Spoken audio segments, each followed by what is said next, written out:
എന്താണ് മരണത്തിലേക്ക് നയിച്ച സാഹചര്യങ്ങൾ? ആരാണ് കുറ്റക്കാരൻ? ആരാണ് ഈ കുട്ടിയെ ഇത്തരത്തിൽ ഭീഷണിപ്പെടുത്തിയത്? 1.5 മാസത്തിനകം 990 കോള് ഈ കുട്ടിക്ക് വിളിച്ചത് ആരാണ്? മരിക്കുന്ന ദിവസം 158 കോള് ഈ പെൺകുട്ടിയുടെ ഫോണിലേക്ക് വിളിച്ചാൽ ആരാണ്? അർദ്ധരാത്രി ഈ പെൺകുട്ടിയെ കാണാൻ വന്ന സന്ദർശക ആരാണ്? എന്താണ് അവർ ഈ കുട്ടിയോട് പറഞ്ഞത്?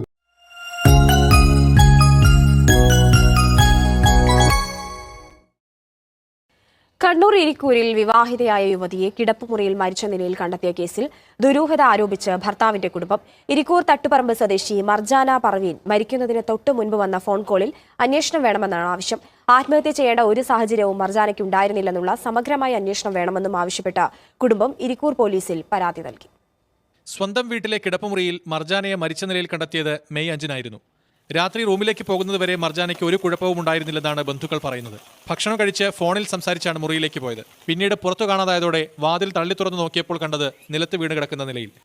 കഴിഞ്ഞ ദിവസമാണ് കണ്ണൂർ ഇരിക്കൂരിൽ 24 വയസ്സുള്ള മർജാന പർവീൻ എന്ന പെൺകുട്ടി സ്വന്തം വീട്ടിൽ മരിച്ച നിലയിൽ കണ്ടെത്തിയത്. ഈ മർജാന പെൺകുട്ടിയുടെ ഹസ്ബൻഡ് എന്ന് പറയുന്നത് അഫ്നാസാണ്. അഫ്നാസ് ഗൾഫിലാണ്. ഗൾഫിൽ നിന്ന് അവധിക്ക് പിറ്റേ ദിവസം, അതായത് മെയ് 5-ാം തീയതി സംഭവിച്ചത്. മെയ് 6-ാം തീയതി അഫ്നാസ് വരാൻ നിൽക്കുകയാണ്, നാട്ടിലേക്ക് വരാൻ നിൽക്കുകയാണ്. അത്തരമൊരു അവസരത്തിലാണ് ഈ കുട്ടി കയറി ആത്മഹത്യ ചെയ്തു എന്ന് പറയപ്പെടുന്നു. ഇത്തരമൊരു സാഹചര്യത്തിൽ ഈ കുട്ടിയുടെ കുടുംബക്കാർ പറയുന്നത് എന്താണ്? ഈ മരണം ഒരു സ്വാഭാവിക മരണമോ മറ്റു കാര്യങ്ങളോ ഒന്നുമല്ല. ഈ ആത്മഹത്യ ചെയ്യാനുള്ള യാതൊരു സാഹചര്യവും ഈ കുട്ടിക്കില്ല എന്നും ഇവരുടെ മരണത്തിന് പിന്നിൽ കടുത്ത മാനസിക സമ്മർദ്ദവും ബ്ലാക്ക് മെയിലിംഗും ഉണ്ട് എന്നാണ് ആ കുട്ടിയുടെ തന്നെ ബന്ധുക്കൾ പറയുന്നത്. അതിന്റെ ഭാഗമായിട്ട് അവർ പറയുന്ന മറ്റൊരു കാര്യമുണ്ട്. നമ്മൾ നേരത്തെ പറഞ്ഞു, അഫ്നാസ് എന്ന ഈ കുട്ടിയുടെ ഭർത്താവ് ഗൾഫിൽ നിന്ന് അവധിക്ക് നാട്ടിലേക്ക് വരാൻ നിൽക്കുകയാണ്. അതിന്റെ സന്തോഷത്തിലായിരുന്നു കുട്ടി കഴിഞ്ഞ ദിവസം ഒന്നും. മാത്രമല്ല, ഇവർക്ക് രണ്ടുപേർക്കും, ഒരു ഭാര്യ ഭർത്താവുമ്പോൾ ഒരുപാട് സ്വപ്നങ്ങൾ ഉണ്ടാവുമല്ലോ. സ്വന്തമായിട്ട് വീട്, സ്വന്തമായിട്ട് കാറ്, സ്വന്തമായിട്ട് വിദേശ യാത്ര, ഇങ്ങനെയൊക്കെ സ്വാഭാവികമായിട്ടുള്ള സ്വപ്നങ്ങളൊക്കെ ഉണ്ടാവുമല്ലോ. ഈ സ്വപ്നത്തെ കുറിച്ചൊക്കെ ഈ കുട്ടി വളരെയധികം വായ തോരാതെ സംസാരിച്ചിരുന്നു എന്നാണ് പറയപ്പെടുന്നത്. അങ്ങനെ ഇരിക്കെ ഭർത്താവ് വരാൻ കേവലം മണിക്കൂറുകൾ മാത്രം ബാക്കിയിരിക്കെ ഈ കുട്ടി കയറി എന്തിനാണ് ആത്മഹത്യ ചെയ്തത് എന്നാണ് കുടുംബം ചോദിക്കുന്നത്. അപ്പൊ ഇത്തരം ഒരു ഘട്ടത്തിൽ തന്നെ ഇതിൽ നിന്ന് ഒരു കാര്യം നമുക്ക് വ്യക്തമാണ്: ഈ മരണത്തിൽ കടുത്ത ദുരൂഹതയുണ്ട്. ഇതിൽ നിന്ന് നമുക്ക് മനസ്സിലാവുന്ന ഒരു കാര്യം എന്താണ്? ഭർത്താവ് വരുന്നുള്ള സന്തോഷം മർജാന സ്വന്തം കുടുംബത്തിലൊക്കെ പങ്കുവെച്ചെങ്കിലും ആ കുട്ടി മാനസികമായിട്ട് വലിയ രീതിയിൽ സമ്മർദ്ദങ്ങൾ നേരിടുന്നുണ്ട് എന്നാണ് നമുക്ക് മനസ്സിലാവുന്നത്. അവർ പുറത്ത് ചെറിയ ആളുകൾ വർത്തമാനം പറയുന്നുണ്ട്, സന്തോഷം പങ്കുവെക്കുന്നുണ്ട്, സ്വപ്നങ്ങൾ പങ്കുവെക്കുന്നുണ്ട്, അതൊക്കെ ശരി തന്നെയാണ്. ഇങ്ങനെയാണെങ്കിൽ പോലും മനുഷ്യന്റെ മനസ്സെന്ന് പറഞ്ഞാൽ വളരെ സങ്കീർണമാണല്ലോ. അതാർക്കും പ്രഡിക്റ്റ് ചെയ്യാൻ പറ്റില്ല, പ്രത്യേകിച്ച് സ്ത്രീകളുടെ. ഇങ്ങനെയൊക്കെ ആണെങ്കിലും കുടുംബത്തിൽ വളരെ സന്തോഷത്തോടെ കളിച്ച് ചിരിച്ച് നടക്കുകയാണെങ്കിൽ മർജാനയുടെ ഉള്ളിൽ തീയായിരുന്നു എന്നാണ് നമുക്ക് ഇപ്പൊ മനസ്സിലാവുന്നത്. അതിന് ചില കാരണങ്ങളുണ്ട്. കാരണങ്ങൾ എന്ന് പറയുന്ന ചില സാഹചര്യങ്ങൾ. എന്താ സാഹചര്യങ്ങൾ? അതായത് കഴിഞ്ഞ കുറച്ച് കാലങ്ങളായിട്ട് ഈ കുട്ടി കടുത്ത മാനസിക സമ്മർദ്ദം പുറത്തു നിന്ന് നേരിടുന്നുണ്ട്. അവൾക്ക് നിരവധി ഫോൺ കോളുകൾ വരുന്നുണ്ട്, നിരവധി വാട്സ്ആപ്പ് മെസ്സേജുകൾ വരുന്നുണ്ട്, ഒരുപാട് ഭീഷണി സന്ദേശങ്ങൾ വരുന്നുണ്ട്. മർജാനയെയും ഭർത്താവായ അഫ്നാസിനെയും സമൂഹത്തിന്റെ മുന്നിൽ അപമാനിക്കുമെന്ന തരത്തിലുള്ള മുന്നറിയിപ്പുകളും വരുന്നുണ്ട്. ഇത്തരം ഒരു സാഹചര്യത്തിൽ ഈ കുട്ടി കടുത്ത മാനസിക സംഘർഷത്തിലായിരുന്നു അത്രേ. അതാണ് ഈ കുട്ടിയുടെ ബന്ധുക്കൾ പറയുന്നത്. ഇനി ആരാണ് ഈ സന്ദേശങ്ങളൊക്കെ അയക്കുന്നത്? ആരാണ് ഈ ഭീഷണികളൊക്കെ ഈ കുട്ടിയെ ചെയ്യുന്നത്? അവിടെ പരിശോധിക്കുമ്പോഴാണ് നമുക്ക് മറ്റൊരു കാര്യം വെളിവാകുന്നത്. ഇവരുടെ നാട് കണ്ണൂർ ജില്ലയിലെ ഇരിക്കൂരാണ്. ഈ ഇരിക്കൂരിൽ തന്നെയുള്ള മറ്റൊരു യുവാവ് ഈ കുട്ടി മരിക്കുന്ന ദിവസം മർജാനയെ ഫോണിൽ വിളിച്ചത് 158 തവണയാണ് ഒരു ദിവസം. നിങ്ങളൊന്ന് ആലോചിച്ചോക്ക്, ഒരു ദിവസം 158 കോളുകൾ. അതായത് മർജാനയുടെ ഹസ്ബൻഡ് ഗൾഫിൽ നിന്ന് അവധിക്ക് നാട്ടിൽ വരുന്നതിന്റെ തലേ ദിവസം, അതായത് മർജാന മരിക്കുന്നതിന്റെ ആ ദിവസം ഈ മർജാനയുടെ നാട്ടുകാരൻ തന്നെയായ ഇരിട്ടി സ്വദേശിയായ മറ്റൊരു യുവാവ് ഫോണിലൂടെ വിളിച്ചിരിക്കുന്നത് 158 തവണയാണ്. കഴിഞ്ഞ 1.5 മാസത്തിനിടെ ഈ യുവാവ്, ഇരിക്കൂർ സ്വദേശിയായ ഈ യുവാവ് മർജാനയുടെ ഫോണിലേക്ക് വിളിച്ചത് 990 തവണയാണ്.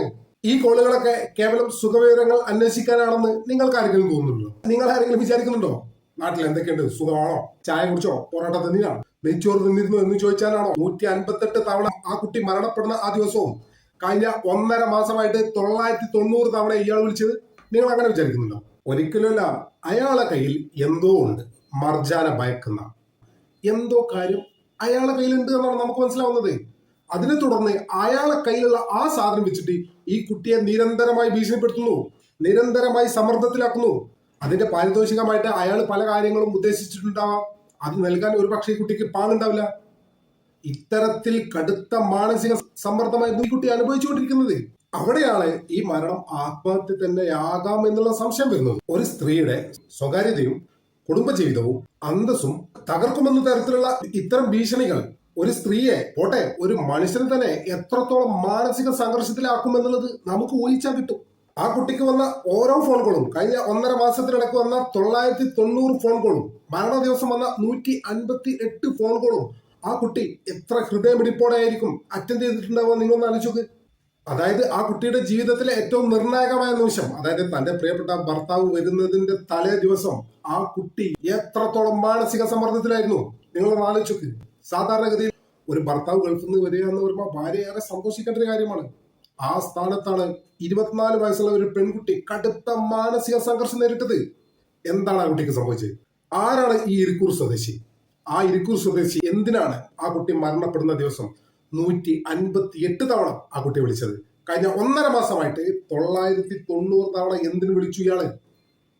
എന്താണ് ഇയാളുടെ കയ്യിലുള്ളത്? ഈ കുട്ടി മരണപ്പെടുന്ന ദിവസം ഉണ്ടല്ലോ, ആ ദിവസമൊക്കെ സാധാരണ പോലെയാണ് ഈ കുട്ടി പെരുമാറിയത്. വീട്ടിലൊക്കെ വളരെയധികം സന്തോഷത്തോടെ എത്തരത്തിലാണോ വീട്ടിൽ സ്വാഭാവികമായിട്ടും ഓരോ ദിവസം പെരുമാറുന്നത്, അതുപോലെ തന്നെയാണ് ഈ മരണപ്പെടുന്ന ദിവസം ഈ കുട്ടി പെരുമാറിയത്. അങ്ങനെ രാത്രി ബന്ധുക്കളോടൊപ്പം ഇരുന്ന് ഭക്ഷണമൊക്കെ കഴിച്ച് വളരെയധികം സന്തോഷത്തോടെ സ്വന്തം റൂമിലേക്ക് ഉറങ്ങാൻ പോയ പെൺകുട്ടി പിന്നീട് പുറത്തിറങ്ങിയിട്ടില്ല. പുറത്തിറങ്ങാൻ ആ കുട്ടിക്ക് കഴിയുമായിരുന്നില്ല. കാരണം ആ കുട്ടി അതിനോടകം തന്നെ മരണപ്പെട്ടിരുന്നു. ഈ കുറച്ച് സമയങ്ങൾക്കുള്ളിൽ എന്താണ് ഇവിടെ സംഭവിച്ചത്? ഈ കുട്ടി ഉറങ്ങാൻ പോകുന്നതിന്റെ തൊട്ടു മുന്നുണ്ടല്ലോ, ഈ കുട്ടിക്ക് ഒരു ഫോൺ വന്നു. അതായത് ഭക്ഷണം കഴിച്ച് മറ്റു കാര്യങ്ങളൊക്കെ കഴിഞ്ഞ് ഈ കുട്ടി ഉറങ്ങാനായിട്ട് തയ്യാറെടുത്ത് റൂമിലേക്ക് പോകുന്നതിന്റെ അല്പം മുമ്പ് ഈ കുട്ടിക്ക് ഒരു കോൾ വന്നു. ഈ കുട്ടി അതിനെ തുടർന്ന് ആ കോളിൽ സംസാരിച്ചുകൊണ്ടിരിക്കുകയും ഈ കുട്ടിയുടെ മുഖഭാവമൊക്കെ മാറി എന്തായാലും ആ കുട്ടി വീട്ടുകാരോടൊക്കെ പറഞ്ഞ് ഉറങ്ങാൻ വേണ്ടി പോവുകയും ചെയ്തു. അങ്ങനെ ആ റൂമിൽ കയറിയതാണ് കുട്ടി. പിന്നെ അതിനുള്ളിൽ എന്താ സംഭവിച്ചത്? ഇവര് പറയുന്ന മറ്റൊരു ആരോപണം എന്താണ്, ഈ മർജാന മരിച്ച ദിവസം രാത്രി ഈ മർജാനയെ കാണാൻ മർജാനയുടെ കൂട്ടുകാരി എന്ന പേരിൽ ഒരു സ്ത്രീ വന്നിരുന്നു എന്നാണ്. എന്തിനാണ് ആ സ്ത്രീ വന്നത്? ഏതാണ് ഈ കൂട്ടുകാരി? ആരുടെ നിർദ്ദേശപ്രകാരമായിരുന്നു ഈ സ്ത്രീ ഇവരുടെ വീട്ടിൽ, മർജാനയുടെ വീട്ടിൽ വന്ന് മർജാനയെ കാണാൻ വന്നത്? വീട്ടുകാർക്ക് അറിയാത്ത, നാട്ടുകാർക്ക് അറിയാത്ത, എന്തിന് മർജാനക്ക് പോലും അറിയാത്ത മർജാനയുടെ കൂട്ടുകാരി എന്ന പേരിൽ ആ വീട്ടിലേക്ക് വന്ന ആ സ്ത്രീ ആരാണ്? അവർ മർജാനയുമായി എന്താണ് സംസാരിച്ചത്? ഇത്തരം കാര്യങ്ങളിലൊക്കെ വിശദമായിട്ടുള്ള അന്വേഷണം ആവശ്യപ്പെടുന്നുണ്ട് കുടുംബം. എപ്പോഴാണ് ഈ പെൺകുട്ടി വന്നത് അറിയോ? രാത്രി ഏകദേശം ഒരു 11:30-12 മണി ആ സമയത്താണ് ഈ കുട്ടി മർജാനയെ കാണാൻ വന്നത്. അതായത് അർദ്ധരാത്രിയോടടുത്ത ആ സമയത്ത് എന്തിന് ഈ കുട്ടി മർജാനയെ കാണാൻ വരണം?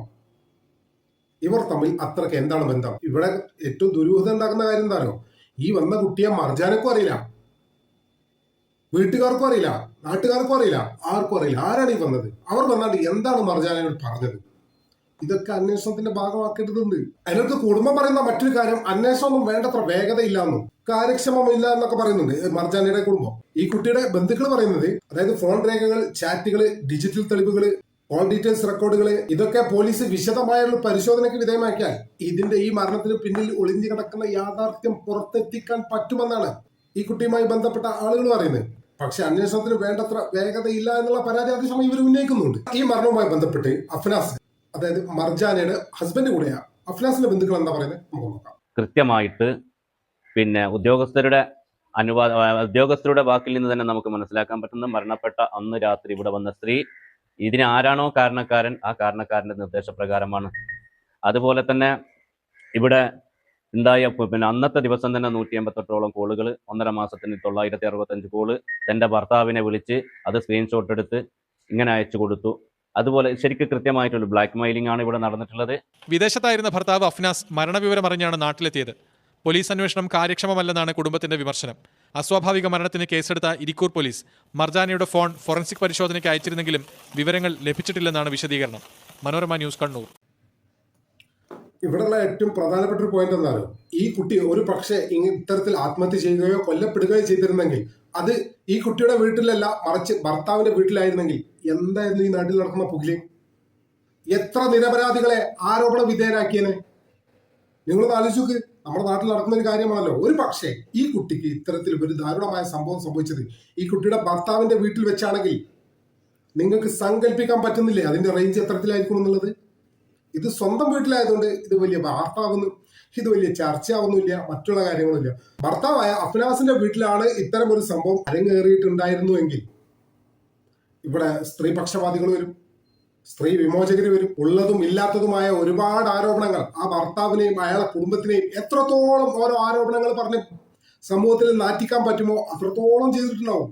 ഇതിപ്പോ ഈ കുട്ടി മരണപ്പെട്ടത് അവരുടെ വീട്ടിൽ നിന്നാണ്. അതുകൊണ്ട് ആർക്കും ഒരു പരാതിയില്ല. എല്ലാവരും ഭയങ്കര സൈലന്റ് ആണ്.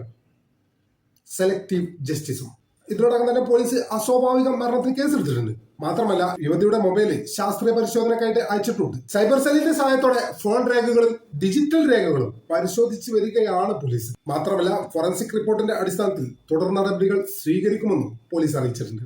ഈ അവസരത്തിൽ നാട്ടുകാരും കുടുംബക്കാരും പറയുന്നത് എന്താണെന്ന് വെച്ചാൽ ഇതിന്റെ പിന്നിൽ സത്യം പുറത്തു വരണമെന്നാണ്.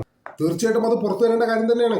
എന്താണ് മരണത്തിലേക്ക് നയിച്ച സാഹചര്യങ്ങൾ, ആരാണ് കുറ്റക്കാരൻ, ആരാണ് ഈ കുട്ടിയെ ഇത്തരത്തിൽ ഭീഷണിപ്പെടുത്തിയത്, 1.5 മാസത്തിനകം 990 കോള് ഈ കുട്ടിക്ക് വിളിച്ചത് ആരാണ്, മരിക്കുന്ന ദിവസം 158 കോള് ഈ പെൺകുട്ടിയുടെ ഫോണിലേക്ക് വിളിച്ചാൽ ആരാണ്, അർദ്ധരാത്രി ഈ പെൺകുട്ടിയെ കാണാൻ വന്ന സന്ദർശക ആരാണ്, എന്താണ് അവർ ഈ കുട്ടിയോട് പറഞ്ഞത്. തീർച്ചയായിട്ടും ഈ വിവരങ്ങളൊക്കെ പുറത്തു വരണം. മാത്രമല്ല പ്രാദേശികമായിട്ടുള്ള അന്വേഷണത്തിൽ തൃപ്തിയില്ലെങ്കിൽ സംസ്ഥാന മനുഷ്യാവകാശ കമ്മീഷൻ, വനിതാ കമ്മീഷൻ, മറ്റ് അത്തരത്തിലുള്ള സംവിധാനങ്ങളൊക്കെ ഉണ്ടല്ലോ, അതിനെ കുടുംബം സമീപിക്കണമെന്നാണ് എനിക്ക് പറയാനുള്ളത്. എനിക്ക് പ്രത്യേകിച്ച് പറയാനുള്ളത് ഈ കുട്ടിയുടെ ഭർത്താവായ അഫ്നാസിനോടാണ്.